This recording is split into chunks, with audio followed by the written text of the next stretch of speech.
on his way. He's going to Hollywood. He's busting into Hollywood. Show him the ways. Moving to Hollywood. He's hopping into Hollywood. Welcome to Season 2 of Hollywood Hoops. This is our official start of our second season. We've done 52 episodes. This is 53. So, Josh, I'm Eric Pincus with Josh Martin. We're sitting here. We're talking. I'm with Bleacher Report and Basketball Insiders. He's with Lonzo Wire. Josh, congratulations. We got to our second season. Hey, I got to congratulate you. You're the one who's behind the scenes, doing the work of editing and setting up the equipment every time. You're now a Pro Tools expert. Can we call you that? In addition I'm better to everything at else? it. I don't know about an expert, but it's a lot easier. I used to cut like dead spaces, and now I just throw on like a little EQ and a gate, and it just cuts out like my breathing if I'm into the mic when I'm not talking. You gonna cut that one out too? So, well, probably not. So, what we're going to do today is we're going to, of course, talk about the Lakers. Mostly, we're going to touch on Brandon Ingram, because he has not really impressed. We'll touch on Kyle Kuzma, who has dramatically impressed, and then Lonzo Ball, who's been absent. And of course, that's been certainly an issue because it was a mild sprain. He came back in the game and then left the game and hasn't played since. So we'll touch on all those. We'll kind of touch a little bit on some Clippers and maybe talk a little bit about Joel Embiid and what happened there in Philadelphia. And just talk about the landscape because, of course, everything impacts the Hollywood teams, the LA teams. But Josh, before we get going, I want to just ask out there to the listeners. Josh and I would like to make a little bit of money. Not a lot. We're not asking for a lot, but we do need to support what we do here. And we figured the first season, we just get good at what we do. And if you're still listening, then maybe that happened. I don't know. I hope so. But what we would like is to, of course, get some advertising. So if you are interested in being a sponsor of Hollywood Hoops, please go ahead and let us know. You can certainly find us on social media. I'm at Eric Pincus, ERICPINCUS, and Josh Martin, NBA. And you can always find us. Our emails are typically at the bottom of our articles, et cetera, et cetera. You can find us. And then also, we have set up, at least a temporary for now, a Venmo link and a Patreon link. So if you would like to help support us, that would be awesome. With Patreon, you can go and you could just give us $1 a month, $10 a month, $100 a month. Sure, let's go $1,000 a month. No, but seriously, it's just my name for now. We'll probably set up a Hollywood Hoops one or change it over. But we will post some exclusive content on that site as well. You just look for Eric Pincus over at Patreon, Patreon. And then also, for now, and we'll switch it over, you can Venmo me. If you just want to make a one-time donation, I'm at Eric Pincus, ERICPINCUS. And don't worry, Josh will get his portion as well. We got to make sure that Eric's daughters get fed, though. He's got three growing daughters, hungry, big family. Got to make sure there's food on that table first. This table, I should say, yes. The one that we're sitting at right now. And shoes, their feet grow. Oh, my goodness. And Kayla just got some really nice new basketball shoes. Ooh. I've got like an Instagram post with her showing them off. Nice. So, but let's go ahead and thank you for bearing with us. And I can't wait to get some. If we get some nice sponsors, or if we get some nice Patreon subscribers, then we could have fun with doing some additional stuff. Be it additional audio from locker rooms, or something written, or something that. A conversation, something off the record, maybe that we can be a little bit more spicy with, and share a little something that maybe we can't on the main show. So, but Josh, let's get right into it, and we'll start with Lonzo, I think, because of course you're Mr. Lonzo Wire. So, is the ankle a concern? I think so. I mean, you'd have to think so.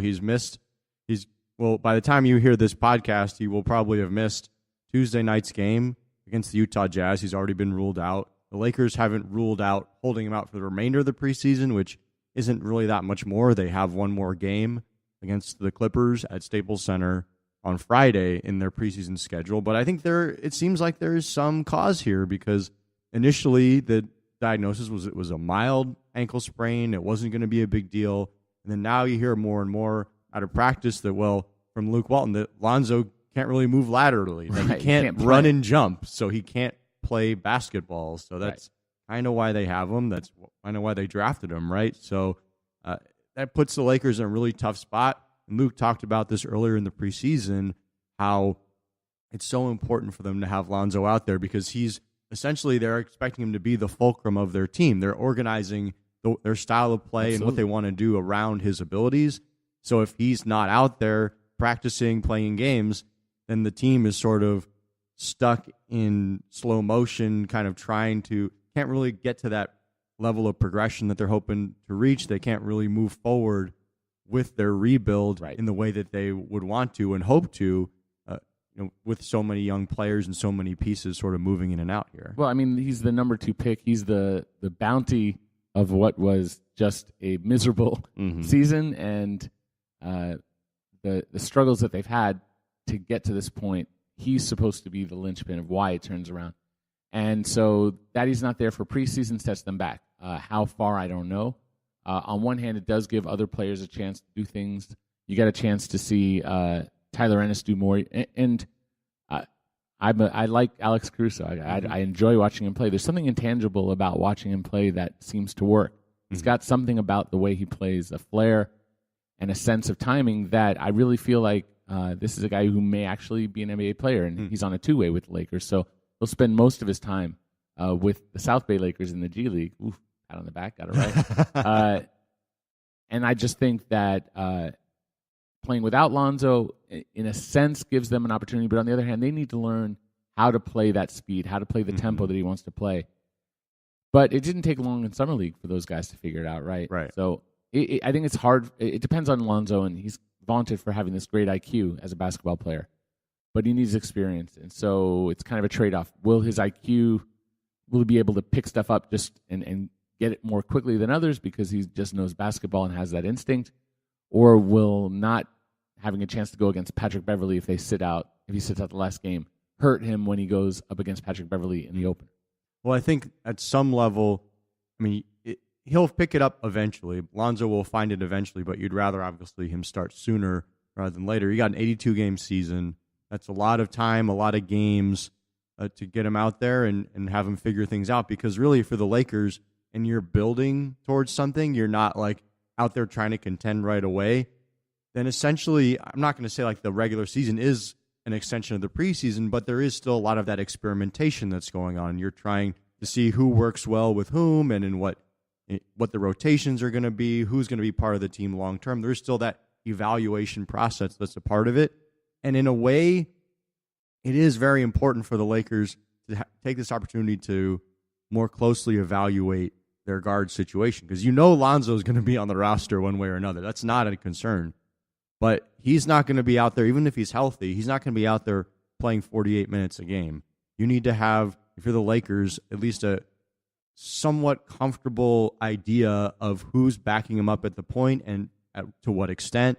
Obviously Tyler Ennis is sort of the guy he's solid. He's solid. He's the one they're looking to. But if you can have a third guard, another guard on your roster that you're comfortable with, maybe that's an Alex Caruso or a Vanderblue or someone like that, then you got to take this opportunity now while Lonzo is out to really look that much closer at that situation, because you don't want to wind up in a spot during the season where maybe Lonzo gets hurt or maybe someone else gets hurt and you're extra thin at guard and you're not really sure who to slot in there. And then maybe that takes a toll on whatever winning that you're actually trying to do, because, again, the Lakers, as we all know from having beat this dead horse, that they don't have their own draft pick in the 2018 draft, so they're not trying to lose games. Right. It kind of goes back to a media day quote from Rob Pelinka, where he was asked about the Western Conference and how competitive it is at the top and how deep it is. And he said, of course, he tells the story because that's his way. He was talking about his son, I think is playing at this point, and he encourages his son to play up at a higher level, which is actually something I'm doing with my daughter at this point too. We'll touch on that a little bit later in the show. But he kind of likened the Lakers to being essentially like a JV team that's playing up in the West by playing against these teams. So that kind of tells you his mindset on where he sees this team.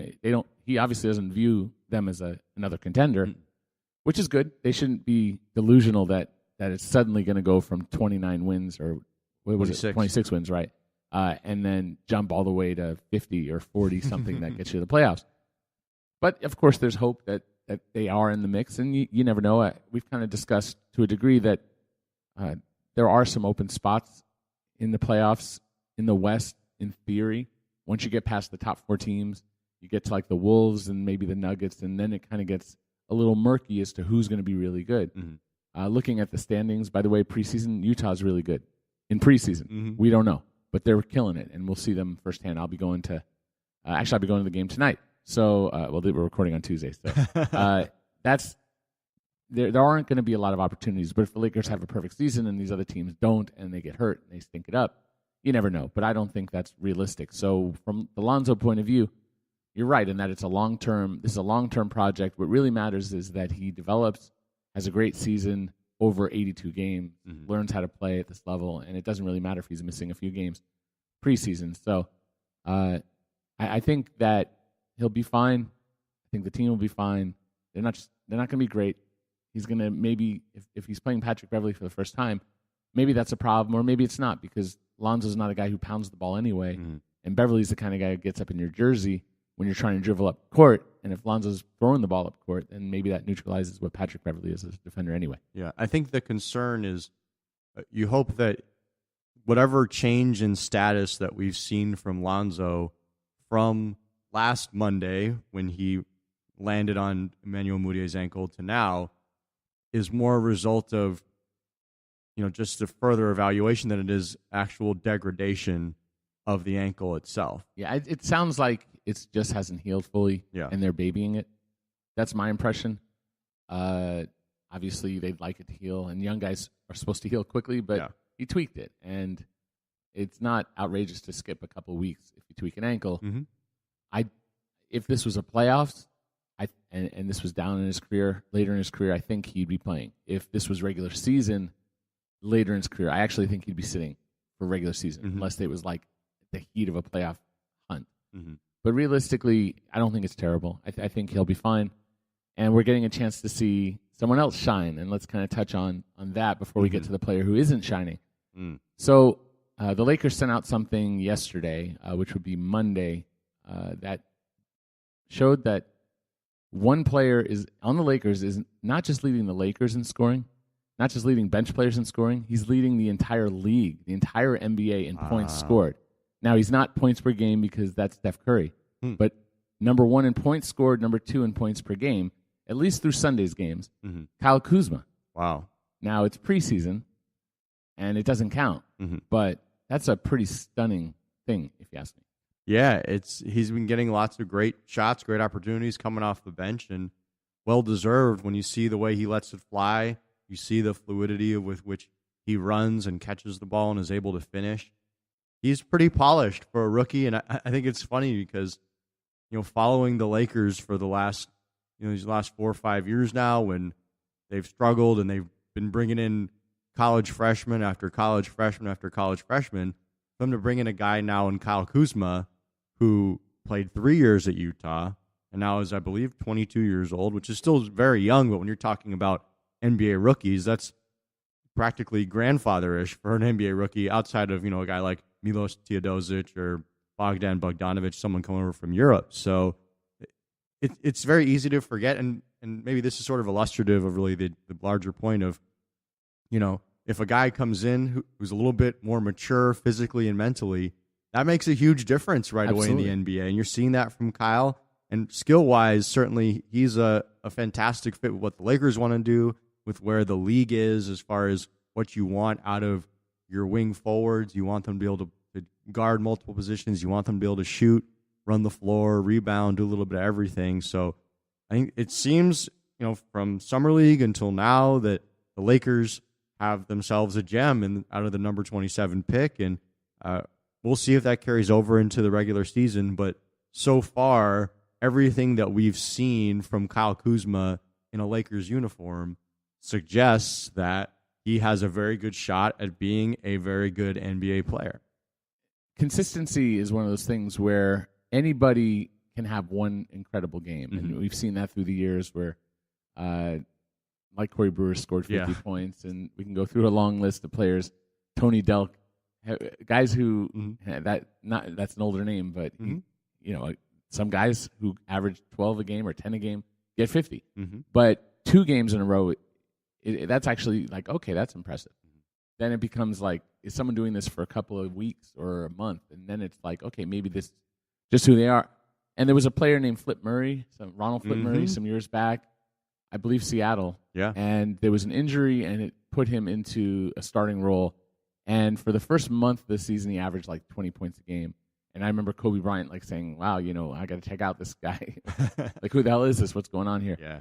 And so gradually he fell off, and he didn't stay at that level. But he built a career out of it, and he was a decent role player for some time. So the question then becomes, where is Kyle Kuzma on this? Is he a Flip Murray? Is he a guy who's a Tony Delk? I think he's already gone past that point. Now it's a question of how good really is he? And I've talked to people. I've talked to some scouts. I actually talked to Pete Zayas of Laker Film Room, friend of the show, and he said, looking at the film, like it's legit, like in the sense that what he's doing is technique. It's not a guy getting hot on his shot. Like, if you look at how he's stepping into shots, how he's getting open, the versatility and footwork, he's playing out of his mind. And he wasn't this good at Utah. And I asked him about that, and he basically said that he's putting a lot of work. He was told he couldn't shoot early on in his career, and he's really worked on that. And then also the style of play here is more cohesive to what he likes to do. In a free-flowing, fast pace, whereas Utah, they played different. They had a lot of players transferring in and out his last season, and so continuity is sometimes it's just not a great team. It's not a great situation. We see Markelle Fultz; his team didn't even make the tournament. So there are times where it's just not the right situation, and so curious to see how much of a problem that Kyle Kuzma is for the other Laker forwards. Yeah, a huge problem potentially, but on the point of the difference between college and pro for him, I believe at Utah they used him more as sort of a post-type forward. Now, when you watch him play in the Lakers, you would never think that was his game, and I guess clearly it wasn't really his game in college, and he has found a good situation here. I guess outside of Lonzo, he's sort of the player that you look at and you figure that's the guy who really fits well with what the Lakers are trying to do and what they're trying to be over the long haul. And I think it's at a certain point, it's sort of undeniable that if he keeps playing like this, you kind of have to give him a chance to start, right? Even though you have Larry Nance Jr. and you have Julius Randle, and these guys are older, more experienced. They've been around the Lakers longer, but this isn't a situation where the Lakers are gonna kowtow to seniority, because when you're the Lakers, you haven't won in 4 years, so your seniority doesn't really do much for you at this point. So if you have better players coming in, or guys who seem like they're better fits, the idea is that let them win the job, and if they win the job, let them run with it and see what happens. And I think Kyle seems to me to be very much in that sort of lane right now. We'll see if by the end of the preseason and the start of the regular season that if he winds up in that starting lineup, maybe there's some other politics involved there. Who knows? But I think just from a pure performance perspective, it's hard to deny that Kyle Kuzma has earned, thus far at least a look as a starter for the Lakers.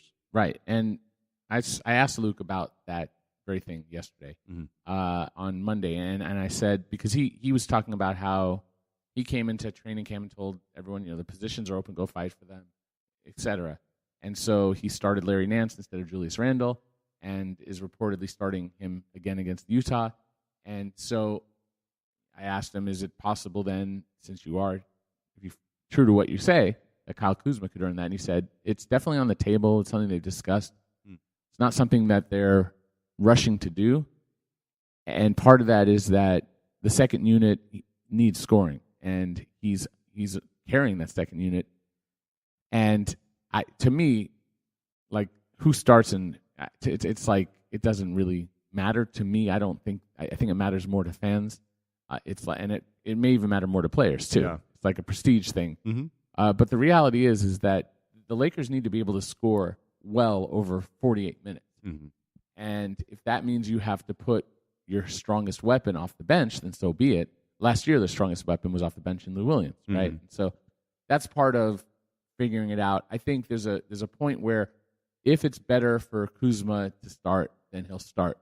But he's not going to be able to play 48 minutes. He's going to have to play in the neighborhood of 20-something, 30 minutes. At some point, there's a diminishing return. And you can see every so often there's a player like Kobe who can play 45 minutes night after night at a high level. But by and large, guys can't do that. So there are some decisions the Lakers have to make. Obviously, Julius Randle's coming up for a contract after this season. I think he's played well in the preseason. I thought last game he was really good. I think it's taken him a little time to truly kind of show what he can do. But I think there's an expectation after a great offseason where people think that the player is going to be dramatically different. And that's rarely the case. Sometimes, but rarely. So the work that Randle put in was on his body. And what that's enabled him to do is to be who he already was, but be that for longer periods of time and on both sides of the ball, right? So that's, I think, where we've seen some improvement, where he's able to guard Vince Carter. There's if you check out, again, Laker Film Room, Pete's latest video, he's got a clip of Randle guarding Vince Carter on the perimeter, getting him to give up the ball, and then the ball gets inside, and Randle's able to switch and get the blocked shot. Maybe it was Zach Randolph or whoever it was he blocked. Not sure. But that's something he could have done in the past, but it's like he didn't have the stamina to play like that for more than like 3 or 4 minutes at a time. If he can play like that for 8 minutes at a time, that's a huge difference. And then come off, get a breather, come back out, give another good 8 minutes. That's where he needs to be better, basically at that focus. I've written about that, and we've talked about the focus of Julius Randle. His argument is that it wasn't mental focus as much as physical stamina. He's a big body, and even though he thought he was in shape, he wasn't in the kind of shape that he could be in because he's clearly in better shape. So those are the kind of issues that the Lakers have to work through. Where does Randle fit? Where does Nance fit? I think Nance has been okay. He hasn't jumped out. Yeah. He was a part of why the Lakers had a great start the other day against the Kings, but then they were playing the Kings. He doesn't look great offensively. He doesn't look that different, similar to Randle. Like, he's basically the same guy. How is he going to help this team? How is he growing? And then you have Kuzma coming off and fitting in so seamlessly. Yeah. At some point, you say maybe he's the power forward of the future, and one of these guys, Randle or Nance, if they stay, are the backup. Maybe. It's possible. I think the point about Randle sort of getting used to running out there and putting out that full effort, to me, sort of speaks to what the larger point with the Lakers is right now, is that for fans out there who are really worried and concerned that, the team hasn't looked good, and, they beat the Kings to get their first preseason win, but that was an ugly, ugly win. When you're going to this up-tempo style, this super fast pace is what they're trying to do, it's going to take time for guys to just get their wind and get used to running up and down. There always is an adjustment period when you come into the season. Doesn't matter how hard you were going during the off season. If you were in the gym twice a day or you were getting up shots, scrimmaging, whatever, it's not the same as having to go full bore in practice and then going even harder in a game and doing that over and over again, week after week, day after day. So it's going to take these guys, like it would any NBA players, time to get back in game shape. Right. And in their case, it might take even more time to get into super fast Lakers style game shape, on top of the fact that so many of them are so young and just trying to get used to the NBA in the first place. Yeah, and it's a new team. Luke is coaching them differently. He's changed up how they play defense, for better or for worse.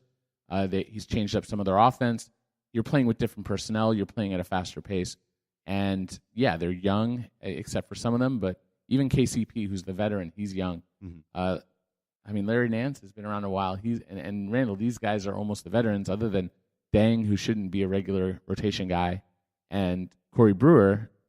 There's really not a lot of experience. There's just not a lot of age. And so without that experience comes mistakes. That's going to happen. I think that you expect differently, then you're going to be disappointed. But there's some things I liked in the Kings game. I wonder if the Nuggets are just really that good.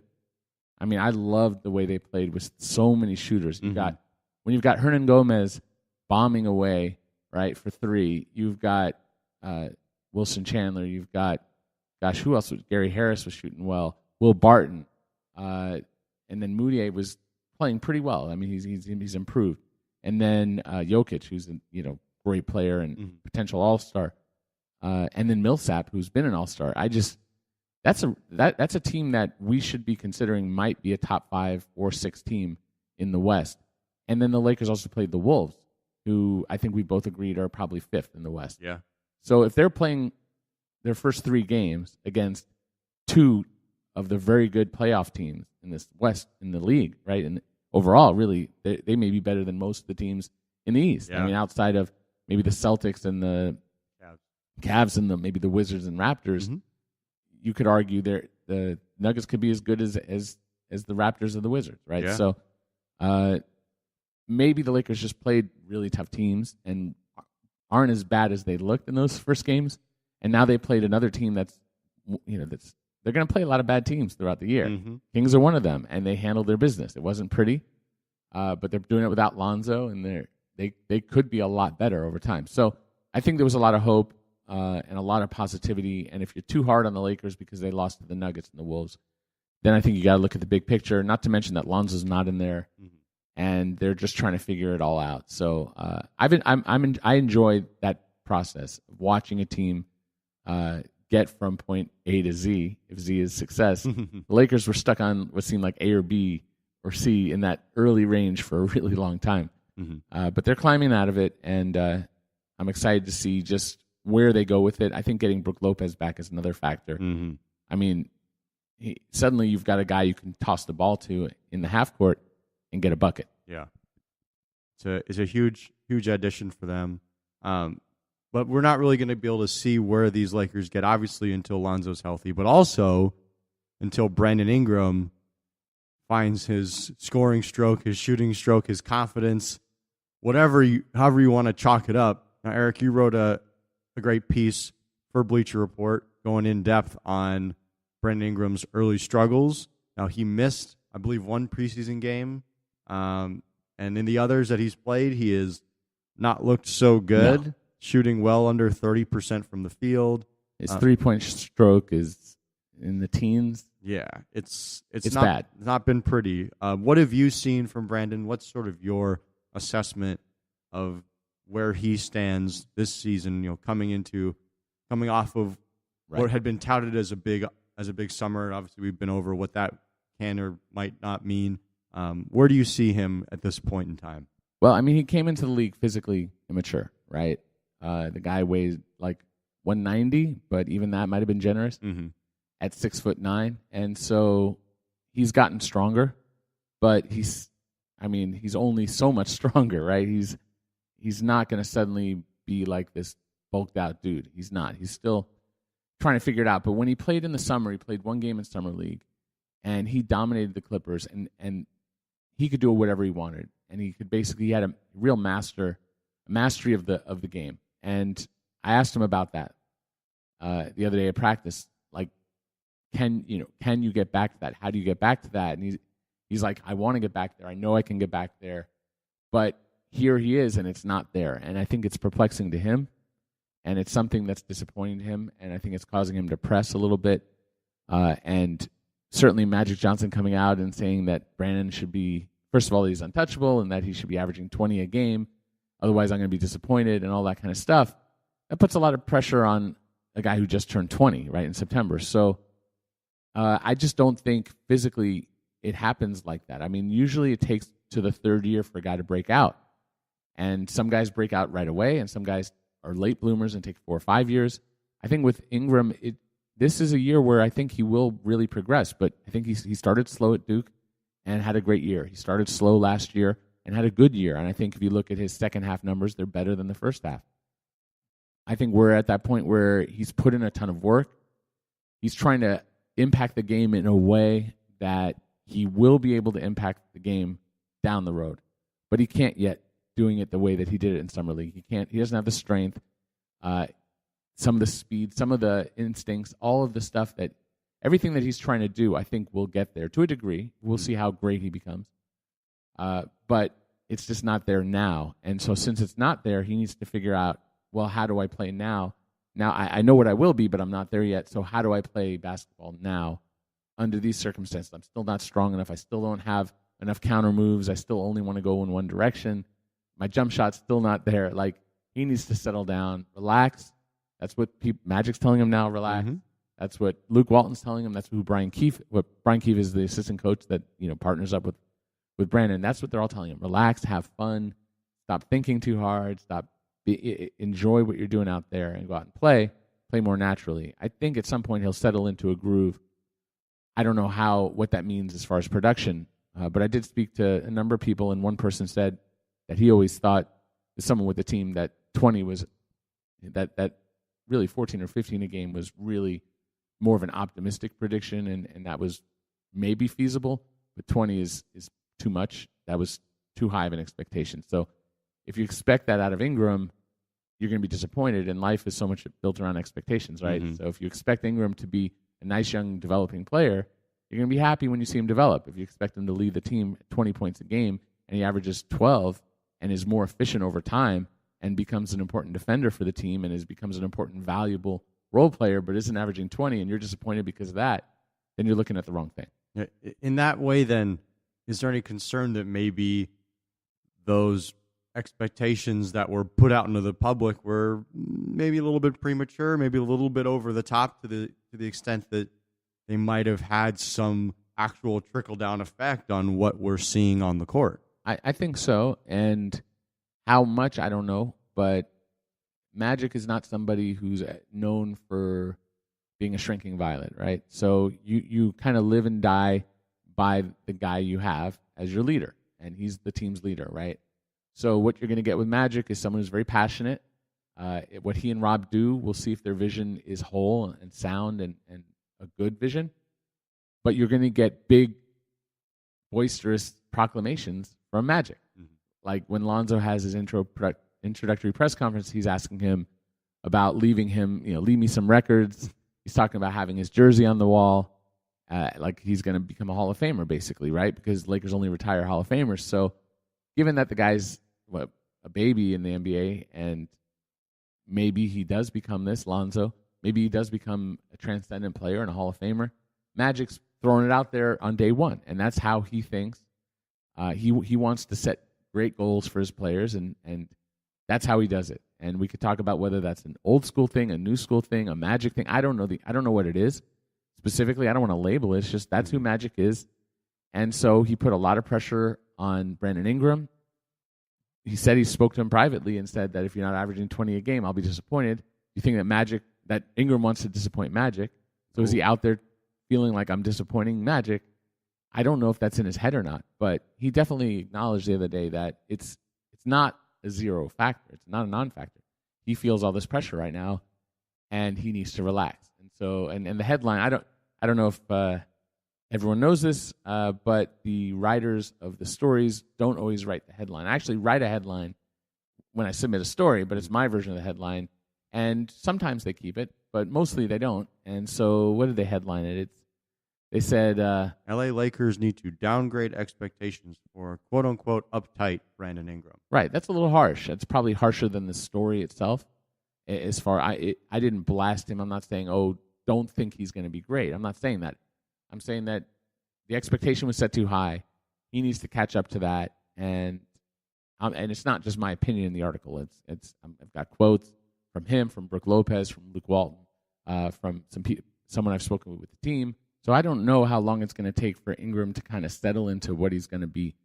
But if this pressure goes away and just let him be who he is, look at Lonzo, Kuzma, the other players on the team, let it develop. Brandon was really not a good basketball player initially when he first started last year. Mm-hmm. And towards the end, he was very, very solid. I don't think he was outstanding, but he was very productive, steady. That's all you need. If he can get to steady and then show flashes of something more than steady, that's great. You don't want him to be the next Wesley Johnson, right? Mm-hmm. I like Wes, and we'll talk about Clippers in just a moment. But Wes came in, I think, as a 4 pick. Was he 4? I think so. By the Phoenix Suns, was it, or Minnesota? Minnesota, right. Then he went he got traded to Phoenix. Mm-hmm. So Wesley is another guy who was touted by this outrageous athleticism and length. Mm-hmm. Now, I think Wes is probably more of an athlete than Ingram as far as explosiveness, but was never as skilled as Ingram is supposed to be, and never as good a shooter. But you want to make sure that because I think Wes had these great expectations and a lot of pressure, never lived up to it. You just don't want to hurt a kid mentally, because that's what, to wrap it up on Ingram, he said outright, it's not physically, because Luke mentioned he was banged up a little bit. He says it's not that. Someone asked, is it teams like running scouting reports and are defending you differently? He said it's nothing like that. It's all mental for him right now, and he just needs to break through that. And if someone listens to me say that and so he's a head case, that's not. I don't think that's the proper takeaway. Obviously, you're going to take what you take from this. I just think it's a young man learning how to play in a grown man's league. He's got a very raw body as far as development. His skills on some levels are raw too. He has a long way to go, but by all accounts, everyone I've spoke to, great attitude, hard worker, wants to be great, is striving to be great. So we just have to see, can he get to there? Yeah, it's easy to forget now that, last year coming into it, Brandon Ingram was, the second youngest player in the draft behind Dragan Bender. There was the debate between 1 and 2. Should it be Ingram? Should it be Ben Simmons? And one of the things that was mentioned so much in Ingram's favor was that he was over a year younger than Ben Simmons. It's like, okay, that makes sense if you're talking about, well, then you have more leeway to really groom a guy when he's young, but then you're also going to have to deal with all the points of a guy being young and immature, and I think that's really coming out in Brandon. It's easy to forget that. And keep in mind, though, and I was just looking this up because, obviously you're talking Lakers, the thought of Kobe always comes into it. I'm just looking up Kobe's second-year numbers, not saying that Ingram is going to be Kobe. Yes. But if you're worried about, well, if Ingram doesn't average 20 points a game, he's a total abject failure. Kobe in year 2, in 26 minutes a game, averaged 15.4 points on 42.8% shooting, 34.1% from 3.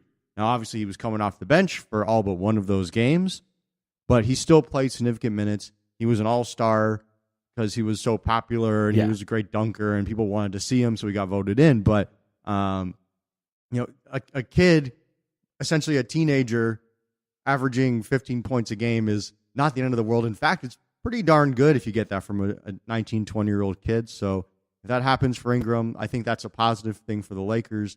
And just everybody remember, it's not just the players in this situation who are young in what they're doing, who are still trying to figure it out. Remember, Luke Walton, this is his second year as a full-time head coach.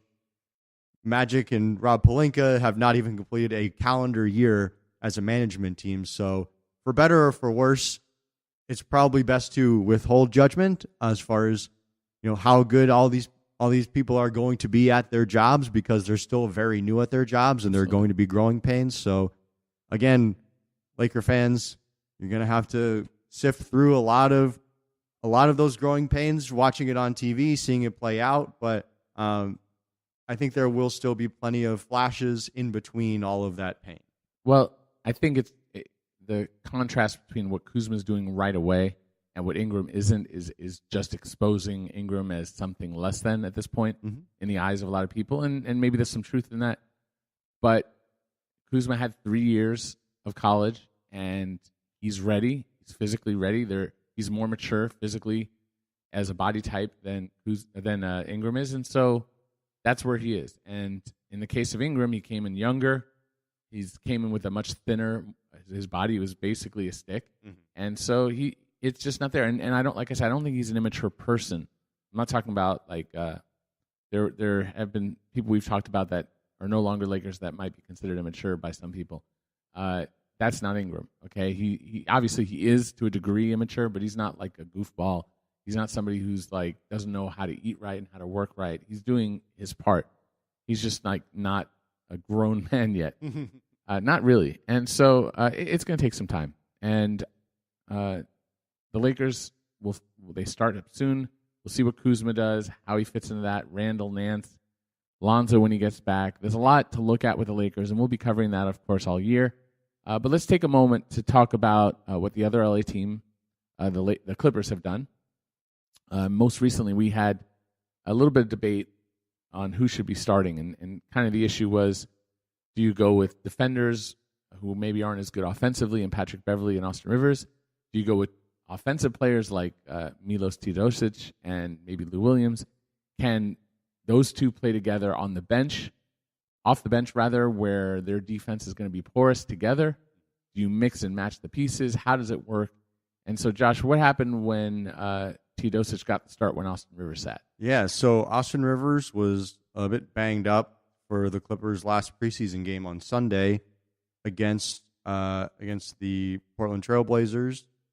And so the Clippers started Teodosic in his place, and Milos offensively, 15 points on 5 of 12 shooting, hit 4 threes, had 3 assists, so wasn't racking them up like maybe he had in previous games. But the Clippers lost 134 to 106, and Damian Lillard and CJ McCollum combined for 55 points. Yeah.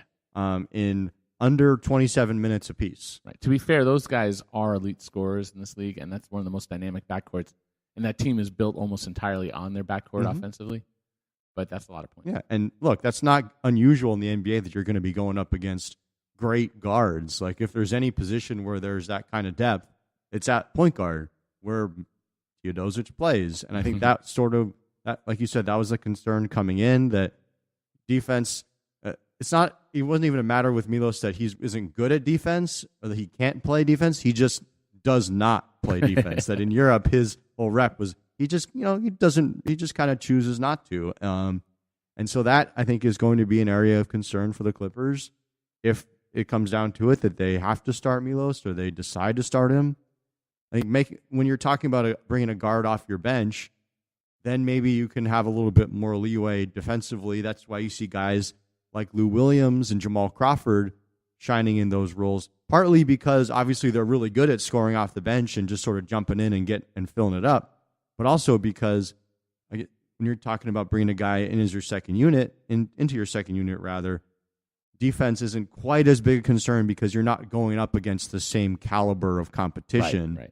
So I think ultimately when you look at those, there are obviously early results and it's preseason, whatever, but given what we know about Milos, what little we know about him at the NBA level, it probably makes more sense, at least for most of this season, at least going into the season, that he would come off the bench, ideally, assuming that Austin Rivers is healthy enough to start next to Pat Beverly.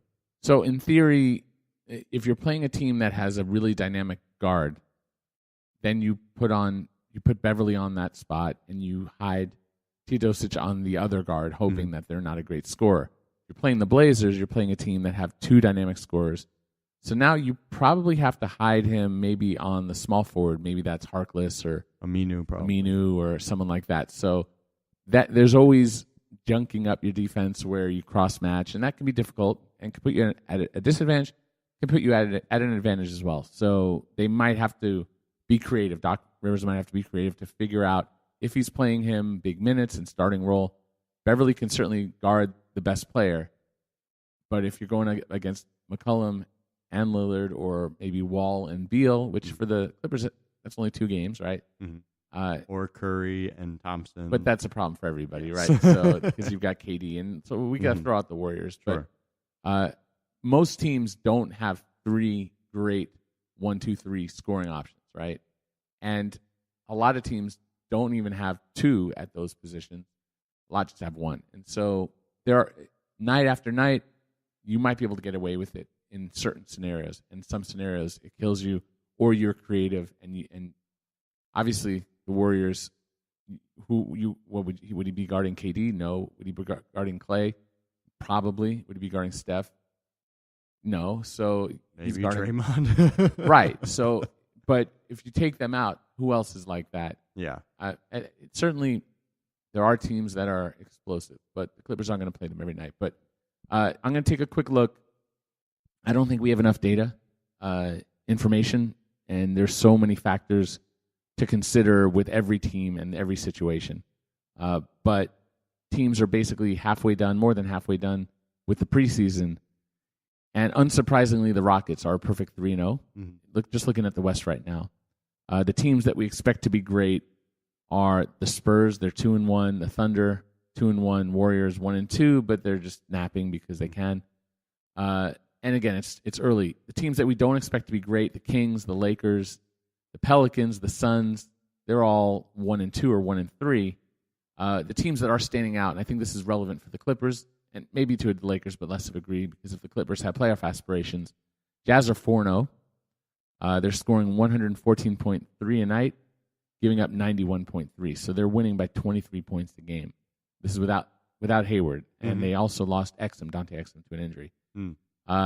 Dallas is 3-1. To me, Dallas is always well coached and will always beat teams that are not as prepared and that are younger. They're going to lose to, I think, most of the teams that are better than them that are veteran.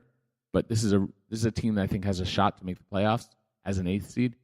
And then Denver 3-1, Portland 3-1, Memphis 2-1, Grizzlies. The Wolves 2-1. All these teams are. We don't know what they're going to be, but these are the teams that the Clippers are chasing. And right now they're only 1-2, but it's too early. They're getting beaten by 7.3 points a night, but they had that blowout against the Blazers, so that skewed the number a bit. So it's too early to say. These aren't even. If we were 10 games into the season, it still would be too early to say. These games don't even count. I just don't have tremendous confidence that the Clippers are a playoff team. I look at them and I think they're probably going to be plugging away to just be right around 8, and maybe they sneak in, but I don't think they're close to top 7. Yeah, it's going to be tough for them to make that top group. When you look at, and we've talked about the roster and how weird it is and what it's going to take for Doc Rivers to squeeze the most out of that team, and it's going to take them some time to figure out exactly how they want to organize themselves. I think we've already seen Blake has taken on more of a playmaker role. He had 6 assists against Portland, also 5 turnovers. So there's some adjustment that comes with that, and there's certainly a lot of adjustment that comes with just not having an offense or a system where it's give the ball to Chris Paul, have J.J. Redick, running around a screen, popping for a shot, pick and roll with DeAndre. It's that whole ecosystem that was the core of the Clippers' offensive identity for 4 years, 5 years is gone. Long time, right? So for them, it's going to be sort of a building process as well. Except obviously they're building with veteran players, so they don't have to teach these guys how to play in the NBA. They just all have to figure out how to play together, what style works best, how to execute that, and that's going to take time. And maybe the Clippers don't have that sort of cushion that they can rely on. They're still going to be able to get into that top 8. So that the struggles of that transition to a new era could wind up pulling them out of the top 8, wind up in the lottery, and we'll see what happens there. But at the very least, the good news is that Blake is healthy. He's looked pretty good for the most part. Gallo didn't play in the last game. He was a little banged up, so that's sort of par for the course with him. They got to stay healthy. Yeah. And to kind of give an idea of how premature we're talking, the Cavaliers on the East side, they're 0-3. The Brooklyn Nets 3-0. So is there anybody in the league who thinks that the Nets are going to be better than the Cavs this year? I can't imagine. Even a mom or two, no one's going to think that. Maybe right? D'Angelo Russell? I don't know. Yeah, maybe. So then you look at the Wizards, they're 3-0, and the Celtics 3-0. Those are not surprises. But one team that is struggling, of course, the Knicks are 0-4. I think that'll hold. That I think is legit. Yes. But one team that's 0-3, the Philadelphia 76ers. And what's interesting is, first of all, Markelle Fultz has been dealing with a shoulder thing. I don't know if you've had a chance to see his free throw, which he shot with the ugliest for him. It looked like he was taking a nap. And I think that was to offset, basically, he's got some shoulder pain. So there's some concern there. But Joel Embiid hasn't played yet, and I believe that he's been cleared at this point to play in their next game. And so I just want to talk a minute about the process because I did write also. I had a busy night last night. I wrote about, in addition to Brandon Ingram, I wrote an article, which let's see what they title it. It's very risky, that's in quotes, 76ers max extension of Joel Embiid puzzles some NBA insiders. And so what I did is I talked to a number of people around the league about this. He got a 5-year Supermax extension, potentially. He doesn't qualify for Supermax yet, but if he qualifies, he's going to get a ton of money. If not, he's still getting a max, just not the Supermax. But, and this is what has been reported by ESPN and others, it's not all guaranteed. And I found this to be a really fascinating contract. I don't have the details yet. I will get them as soon as they're available. But I'm really curious to see how they structure this, because you could argue, why are they paying Joel Embiid now? Like, why not wait until he has a good season, make sure he's healthy? Because the guy's played 34 games? 31 games his entire career in the NBA. Why are you paying him this kind of money, 170-something million dollars, when you can wait until next July, and then give him, as a restricted free agent, the same exact contract? Or if someone gives him an offer, you can match it. He's not going to, if you're offering him all this money, right, he's not going to say, no, I'll just take $8 million and take the 1 year qualifying and then leave as a restricted free agent next year, if you're offering him 150 or whatever. So they could have waited. There would have been almost no chance that they lose him, right? It's not zero, but it's pretty darn close to zero. So why would they do that? And that's what some of the people I spoke to around the league were kind of asking me. As I was asking them, they were asking me, like, why would they do this? What is the thinking here? The best I could come up with is that, and one person responded that usually when you sign early, it's because you're giving a hometown discount. Like, if you wait till restricted free agency, you're going to get the max. Here, you're taking a little bit less, and you're locking in the money early. But by locking it in early, you're giving back a little bit to the team. But since he's getting this max money, the give back appears to be this non-guaranteed portion, whether it's half. Where it starts guaranteeing, is it every year? Does he have a cut down date? Is every year non-guaranteed? It could be that there's just like, obviously, once there's a non-guaranteed year, all the rest of it after is non-guaranteed, because if you cut him then, if it was guaranteed, that doesn't make sense, right? You can't. All right, so I'm curious to see the details. I'll have it by next episode of Hollywood Hoops, I assume. And so the question, though, becomes, why did they do it? I think that the reason they did it is because they are locking him in. They are getting their superstar, their franchise player, locked in. And if he gets hurt this year, if he doesn't get through the season, yeah, they're probably burning through some money this year. Well, this year is his regular contract. The first year, the extension. They're probably burning through some money, and let's say he doesn't earn it because of health. Maybe next year they're hurt financially. And maybe after that, it's diminished. Maybe it's not as bad of a burden later. Well, they're protecting their later. So maybe if they lose Embiid, it's a setback that rocks them for a couple of years. But if they lose Embiid and they're paying him for 5 more years, that rocks the franchise for 5 full years. And so maybe they're sacrificing a year or two, and that's the version of the hometown discount that they were willing to take. We're not asking for you to take less. We're just asking for some insurance. And if that is the reasoning, and I haven't spoken to Brian Colangelo, and I certainly will if I get the opportunity, I'm curious to see what the motivation was. That's my best take on it. So I just wanted to kind of go over that. Take a look at the article. Certainly it changes. It takes another team that they still have room for one max player next year, the Sixers. We talk about the Lakers a lot in their quest to get 2 max stars. Paying Embiid, they don't have max for 2 in Philadelphia, but then would they have gotten 2 max guys if they didn't have Embiid? Probably not anyway. So I don't think it's necessarily significant, other than there are not going to be a lot of teams with cap room to compete with the Lakers when the time comes. And if someone like LeBron and someone else wants to leave, the Paul Georges and all that, which we've discussed and we're not going to get into any further, at least for now. So anyway, I just want to touch on that. Josh, did you get a chance to see the end of the Sparks series at all, or at least keep tabs on it? I saw the mad scramble in Game 5.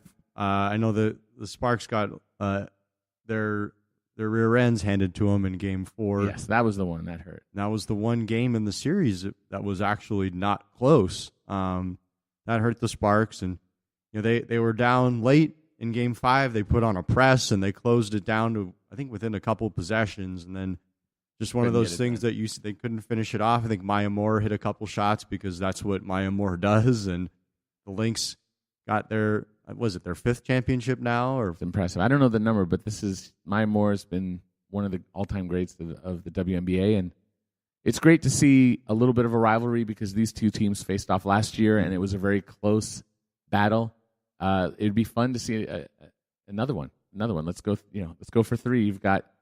Remember, you have every sport now. It's 4 championships, by the way. Okay, from Minnesota. So I'm obviously covering LA, and we had NECA Aguimake on the show, we're definitely pulling for the local team, but happy for the Lynx, and I thought that was a lot of fun. I got a chance to watch, and it was some really good basketball, and especially I love that Chelsea Gray shot that won the game. It was that nice step back.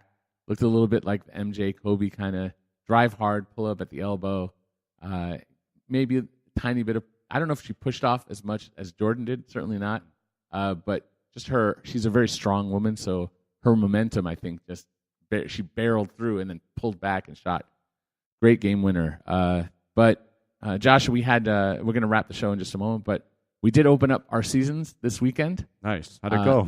It was mixed. Your girls' teams, just so people are clear on what we're talking about here.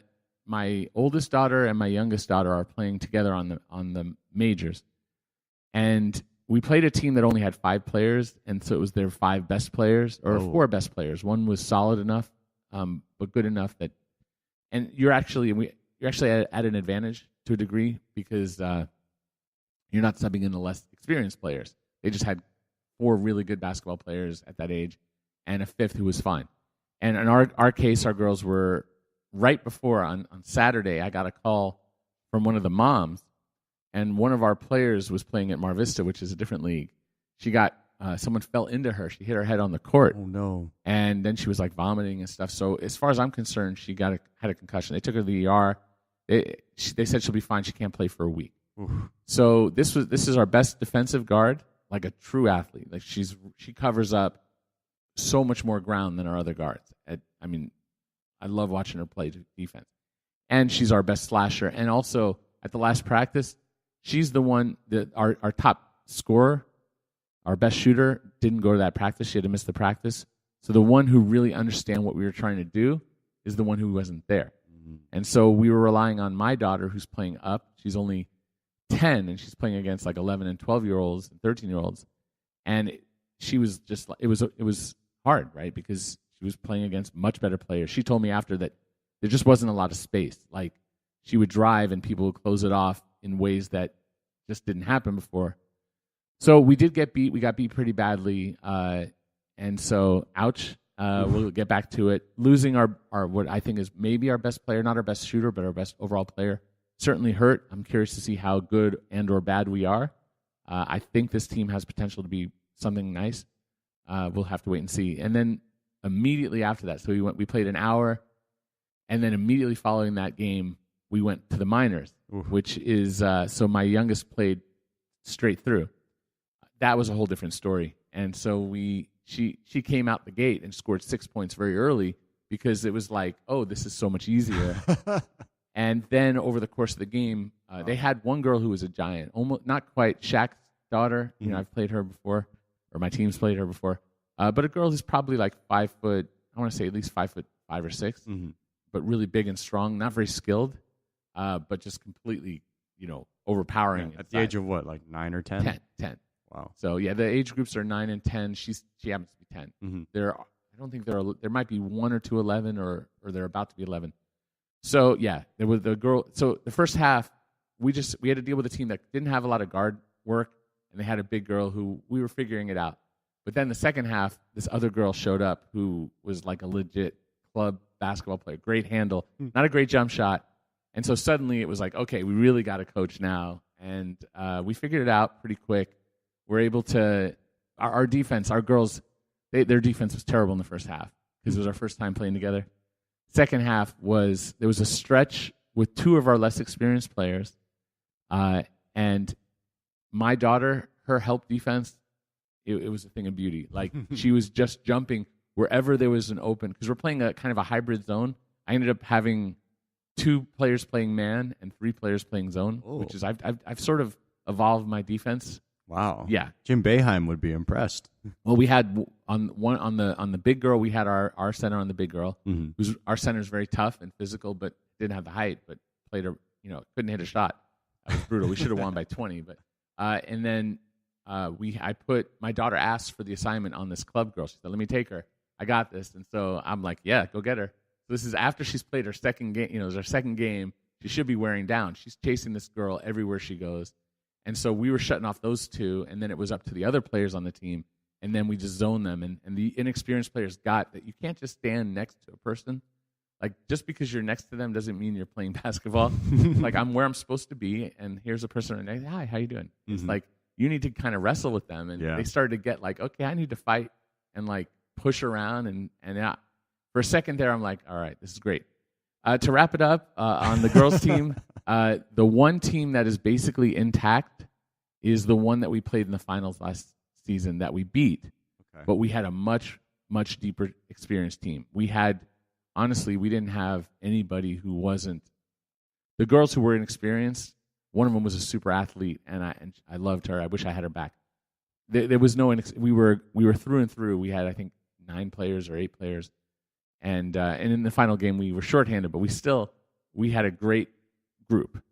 We have a great group as well, but we've got at least 4 girls that are inexperienced. One hasn't even shown up yet, which is a whole thing. Like, wow. And she's going to miss this practice, and she's going to show up to our next game, sight unseen, no idea what she can do, who she is, and she's going to play in that game. So, and that's the game that we're playing against this playoff team, the one who's almost entirely intact, and that's going to be a tough one. So, it's going to be fun. My girls, I had to figure out what went wrong with the majors, and the minors team. My record's pretty good with the same assistant coach. Last point. I have won a season in between where his daughter didn't play, but with the same assistant coach, my friend Aaron. So we've coached together 3 seasons. This is the 3rd. We lost the first game that we coached together, and then we ran the table the rest of the way and won the title. Then he took off for a season. She took off. His daughter took off for a season. Then he came back. We went 10-0 last season, and now we won this one. So our record, we are actually together on an 18-game win streak. Wow. Which I had no idea. And he asked me, like, when was the last time we lost? And I was like, I don't know. So I actually went and I keep records. So 18 straight. You're more than halfway towards the 71-72 Lakers. Let's keep it going. I think we get – I want to believe we get to 19. It's that 20th game where we play that playoff team with 2 really, really good scorers. And they have a 3rd girl who can play too. So it's going to be fun. I enjoy it tremendously. So, but Josh, I think we are officially – out of time. I think we're there, Eric. As much as I and I'm sure everyone else would love to hear more and more about the depths and details of your strategy. Oh, I could go the whole show on. Oh man, we could do like a whole. I don't know if anyone podcast. listened though. That's the problem. We'll get you and Pete on here. Then Pete, you guys can break it down to a granular level. But we'll save that for another day. For now, I want to thank all of you for tuning in to another episode, the first of season 2 of Hollywood Hoops. I'm Josh Martin of Lonzo Wire. Find me on social media at Josh Martin NBA. Follow at Lonzo Wire. Go to lonzowire.usatoday.com to see all the latest and greatest from the Ball family, courtesy of yours truly.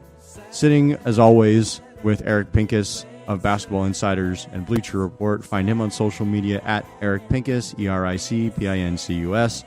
Look him up on Venmo. Look him up on Patreon. That would be a great help to us. We can make the show that much better for y'all. Turn out some fun extra content as well. Find Hollywood Hoops on social media at Hollywood_hoops. Find Hollywood Hoops wherever you get your podcasts. And if you're interested in advertising or sponsoring the show, please hit us up. Hit us up at any of those channels, and we would love to have you. Absolutely. Please come. We got a lot of space. I'm sure Eric could use some sponsors for his girls' teams, so hit us up. Yeah, we could do the patches on the jersey. That's what I'm saying. See, we could really be trailblazers here. So in any case, please follow us. Subscribe wherever you get your podcasts. Leave us a nice review. Leave us a 5-star rating if you're on iTunes. And we'll be back again with you next week with another episode of Hollywood Hoops. What you doing? Show him the way. Moving to Hollywood. He's hopping into Hollywood.